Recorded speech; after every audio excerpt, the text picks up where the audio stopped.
پر سماعت کرتے ہوئے کہا گیا کہ کوئی ان دھرنوں کا ماسٹر مائنڈ بھی تھا۔ اس پر بھی آگے چل کر بات کریں گے۔ قاضی فیصل صاحب کی طرف سے شاید یہ ریمارکس اس لیے دیے گئے کہ پاک فوج کا دھرنوں کے بعد، خصوصی طور پر 2017 کے دھرنے کے بعد، حکومت اور تحریک لبیک کے مابین معاہدہ کروانے میں کردار تھا۔ اس معاہدے پر میجر جنرل فیض حمید کے دستخط بھی موجود ہیں، جو ان دنوں D G I S I نہیں بلکہ ڈی جی سی تھے۔ یہاں پہ میں اپنی رائے کا تھوڑا سا اظہار کروں گا کہ اگر پاک فوج اس موقع پر سامنے نہ آتی، جس طرح کی حکومت موجود تھی، پاکستان میں خون کی ندیاں بہنے سے کوئی نہیں روک سکتا تھا۔ پاک فوج کی طرف سے بہترین کردار ادا کیا گیا۔ غلام عباس فیضی صاحب، فرمائیے آپ اس حوالے سے کیا کہتے ہیں؟ دھرنوں کے حوالے سے جناب غلام عباس فیضی صاحب۔ بسم اللہ الرحمن الرحیم۔ سب سے پہلے آپ کا بہت شکریہ فضل حسین اعوان صاحب، آپ کے ساتھ ہماری بڑی ملاقاتیں رہیں قبلہ امیر المجاہدین رحمۃ اللہ تعالیٰ علیہ کے دور حیات میں۔ چونکہ قبلہ امیر المجاہدین رحمۃ اللہ علیہ میرے استاد گرامی ہیں، تو آپ میرے سالانہ جلسے پر خطاب کے لیے تشریف لاتے تھے، تو آپ کو ہم بطور مہمان بلاتے تھے۔ اسی لائبریری میں ہم کھانا بھی کھاتے ہیں، ان کے ساتھ 2-3 گھنٹے باتیں بھی ہوتی تھیں۔ آپ کا بہت شکریہ، آپ تشریف لائے۔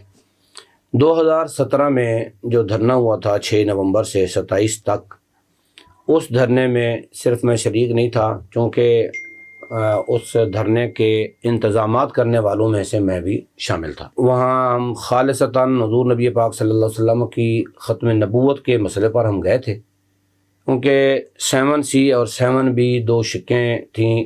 الیکشن اصلاحات کے نام سے ان کو ہٹا دیا گیا تھا، اس میں ختم نبوت کا مسئلہ تھا، اور یہ بات ہم تک پہنچی تو قبلہ امیر المجاہدین رحمۃ اللہ علیہ نے پہلے اپنے جمعۃ المبارک کے خطاب میں 2-3 مرتبہ ارشاد فرمایا کہ اس کو ٹھیک کرو، یہ شقیں بحال کی جائیں۔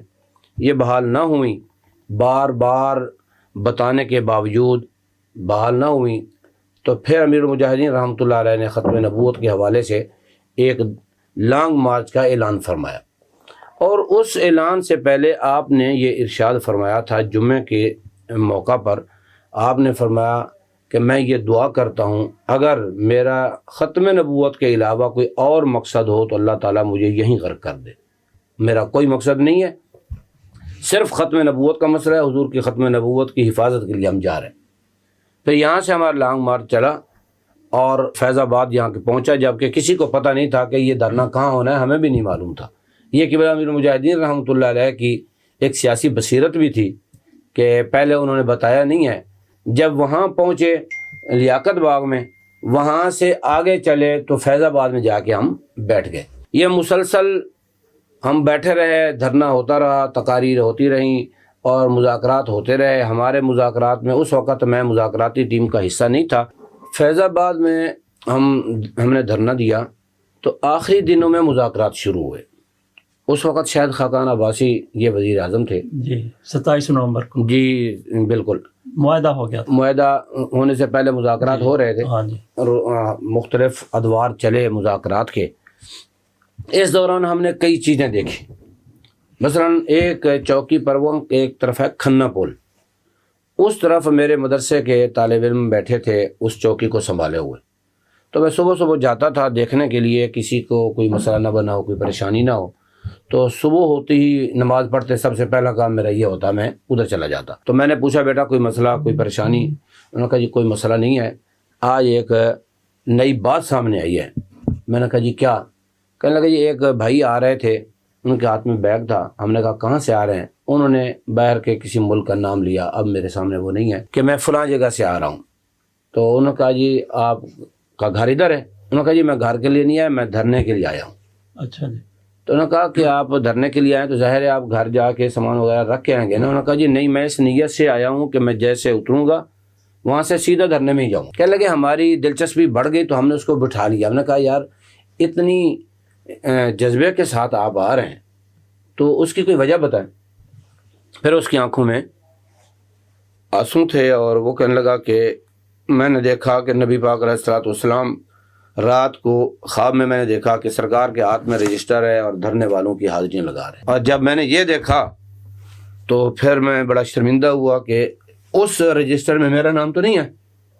تو میں حقیقت میں اس رجسٹر میں اپنا نام لکھوانے کے لیے آیا ہوں، تو اس لیے میں نہ اپنے گھر گیا ہوں نہ جانا چاہتا ہوں، میں سیدھا وہاں سے دھرنے میں آیا ہوں، یہاں پہ رہوں گا، کیونکہ یہ مجھے یقین ہو گیا کہ یہ خالصتاً نبی پاک علیہ الصلوۃ والسلام کی ختم نبوت کی حفاظت کے لیے دھرنا دیا جا رہا ہے، اس لیے میں آیا ہوں۔ وہ جو ہمارا بچہ تھا وہ کہنے لگا جی آج ہمیں بڑی خوشی ہوئی کہ بیٹھے ہوئے تھے ہم بھی روزانہ، ہمیں تو یقین تھا ہی، لیکن آج ایک یقین میں اور اضافہ ہو گیا کہ باہر سے آنے والا دوست ہمیں یہ بتا کے پھر دھرنے میں جا کے بیٹھ گیا۔ یہ ایک بڑی ہمارے لیے حوصلہ افزا بات تھی کہ جس مقصد کے لیے آئے ہوئے تھے اس مقصد کی ہمیں گواہیاں مل رہی تھی کہ واقعی تم ایک سچے مقصد کے لیے آئے ہو، یہ سیاسی طور پر اور کوئی مقصد نہیں ہے، یہ خالصتاً حضور کی ختم نبوت اور آپ کی عزت و ناموس کی حفاظت کا مسئلہ ہے۔ اسی طرح جب آخری دن چل رہے تھے دھرنے کے تو مختلف فون قبلہ امیر المجاہدین کو آئے۔ ایک پیر صاحب ہیں، استاد صاحب قبلہ نام نہیں لیتے تھے لیکن میں بتا دیتا ہوں، وہ جامی صاحب تھے۔ اچھا جی۔ استاد صاحب اتنا فرما دیتے تھے کہ پورا نام کیا ان کا؟ یہ جو پیر نصیر الدین صاحب کے بیٹے ہیں نا، جی جی، جامی صاحب گولڈ شریف والے، اچھا جی، ان کا فون آیا تھا استاد صاحب کو، انہوں نے فرمایا بھی حضرت آپ کی جان کو بہت خطرہ ہے، مجھے حکومت نے کہا کہ ہم نے آپریشن کرنا ہے، تو میں نے ان کو رکوا دیا، میں نے کہا آپ آپریشن نہ کریں اور میں بات کرتا ہوں، اور معاملے کو آپریشن سے پہلے رفع دفع کرا دیتے۔ تو حضرت آپ کی جان بہت قیمتی ہے، آپ جیسے لوگ صدیوں بعد پیدا ہوتے ہیں، آپ کی مہربانی ہوگی کہ آپ کسی طریقے سے اس کو وینڈ اپ کریں اور اپنے کارکنوں کو لے کے اپنے گھروں میں جائیں، ورنہ ان کے ارادے انتہائی خطرناک ہیں، یقیناً یہ آپریشن کریں گے۔ قبلہ امیر المجاہدین رحمۃ اللہ علیہ نے فرمایا کہ افسوس کی بات ہے، جرت کا کام تو تم کر نہیں سکے، اور تمہارے اندر اتنا جرت ہوتی تم اپنے مریدین کو حکم دیتے کہ حضور کی ختم نبوت پر پہرا دینے کے لیے وہاں پہنچو، کاش تم یہ کام کرتے، یہ کام تو تم نہ کر سکے اور بزدلی پھیلانے کے لیے ہمیں فون کر رہے ہو۔ اور ساتھ آپ نے فرمایا میں یہ پوچھتا ہوں کیا اپنا نام لے کر ہم تو کیا مولوی خادم کی جان ختم نبوت سے زیادہ قیمتی ہے؟ جب حضور کی ختم نبوت پر حملہ ہو جائے، ایک نہیں ہزاروں مولوی خادم آئیں اور شہید ہو جائیں، حضور کی ختم نبوت پر قربان ہو جائیں، اس میں تو ہمارے لیے اعزاز ہے، تو نے کیوں رکوایا ہے؟ تو ان کو کہ ابھی کرو، ہم تیار بیٹھے ہیں۔ اب وہ لاجواب ہو گیا اور صبح ہوئی، پھر آپریشن شروع ہو گیا۔ وہاں تھے، وہاں ناشتہ کر رہے تھے، ناشتے کے دوران ہی انہوں نے شیلنگ شروع کر دی، تو سارے حضرات وہاں پہ اکٹھے ہو گئے اور سٹیج سے اعلان ہونے لگے تمام حضرات یکجا ہو جائیں اور حضور کی ختم نبوت کے لیے تم آئے ہو تو ادھر ہی توجہ رکھیں، حضور کی طرف ہی توجہ رکھیں، انشاءاللہ وہاں سے ضرور مدد آئے گی۔ ہم کھڑے ہوئے تھے، انہوں نے بے شمار شیلنگ کی، چاروں طرف سے شیلنگ کی، اتنی شیلنگ کی کہ اتنا بڑا کھلا میدان ہے فیض آباد، وہ دھوئیں سے بھر گیا، اور وہ شیلنگ کرتے فائرنگ کرتے ہمارے سٹیج تک پہنچے۔ ایک وہ وقت آیا کہ ہم اپنے وہ جگہ جہاں پہ بابا جی رحمۃ اللہ علیہ نے ایک حصار کیا ہوا تھا، لوگ آپ کے سامنے بیٹھے ہوئے تھے، جب اس جگہ سے باہر نکلتے اب یقین مانے ہمارے دل میں خوف پیدا ہو جاتا اور انتہائی وسوسے پیدا ہو جاتے۔ جب ہم وہاں اس جگہ میں آتے تو دل انتہائی مطمئن ہو جاتا اور سکون ہو جاتے۔ اس وقت بھی ہمارے دلوں میں یقین تھا کہ بابا جی رحمۃ اللہ تعالیٰ علیہ یقیناً خالصتاً ختم نبوت کی حفاظت کے لیے آئے ہوئے ہیں، یہاں دوسرا مسئلہ نہیں ہے۔ یہ کیا مسئلہ ہے؟ یہاں اس گراؤنڈ سے باہر نکلے تو پریشانی ہو جاتی ہے، اسی گراؤنڈ میں ہے تو دل اور مضبوط ہو جاتا ہے۔ بابا جی کی وہ روحانی تصرف تھا۔ بابا جی رحمۃ اللہ تعالیٰ علیہ اپنے سٹیج پر بیٹھے رہے، آج بھی وہ ویڈیو موجود ہیں، لوگوں نے پہنے ہوئے ہیں، ماسک پہنے ہوئے ہیں، مختلف اینکیں لگائی ہوئی ہیں، ایک نے بابا جی کو زبردستی پہنا دی، تھوڑی دیر بعد بابا جی نے کھینچ کے پھینک دی، فرمایا نہیں مجھے اس کی ضرورت نہیں ہے۔ اس نے کافی منت ترلے سے پہنائی تھی تو اس کا دل رکھنے کے لیے 2-4 منٹ آپ نے پہن لی، پھر آپ نے اتار کے پھینک دی، پھر آپ ویسے بیٹھے رہے۔ یعنی سارے لوگ اپنے آنکھوں میں کوئی پانی مل رہا ہے، کوئی کچھ کر رہا ہے، کیونکہ شیلنگ کی اتنا شدید تھی۔ لیکن بابا جی رحمۃ اللہ تعالیٰ علیہ کی آج بھی وہ ویڈیو موجود ہے، آپ بیٹھے ہوئے ہیں، اور آپ نے بعد میں یہ ارشاد فرمایا تھا، میں بیٹھا ہوا تھا، نعرے لگا رہا تھا، دل میرا خالصتاً حضور کی طرف متوجہ تھا، اور میں عرض کر رہا تھا یا رسول اللہ ہم آپ کے لیے آئے ہیں، مدد بھی آپ نے کرنی ہے، آپ کے سپرد ہے۔ اور فرماتا تھا مجھے یقین تھا کہ مدد آئے گی کیونکہ ہمارا اور کوئی مقصد نہیں تھا۔ اسی دوران ہم روڈ کے ایک سائڈ پر کنٹینر تھا، روڈ کی بالکل دوسری سائڈ پر کنٹینر کے سامنے میری گاڑی بھی تھی، وہاں میرا خیمہ بھی تھا۔ تو میری گاڑی میں میرا چھوٹا بیٹا تھا محمد سعد، اس کا کوئی 14 سال کا تھا، اس کی داڑھی نہیں تھی، بالکل بچہ تھا۔ تو میں نے اس کو کہا یار تم شیلنگ نہیں برداشت کر سکو گے، تم گاڑی کے اندر ہی بیٹھ جاؤ۔ تو میں نے گاڑی کو اوپر کور ڈال دیا۔ وہ جو پولیس والے آئے وہ اتنے قریب آ گئے کہ میری گاڑی تک پہنچ گئے، انہوں نے کور اٹھا لیا، شاید ان میں سے کسی نے دیکھ لیا ہوگا، کور اٹھایا تھا، اندر بچہ بیٹھا ہوا تھا۔ انہوں نے فوراً میری گاڑی کے شیشے توڑنا شروع کر دیے اور ایک نے گاڑی کے اندر شیل بھی پھینک دیا۔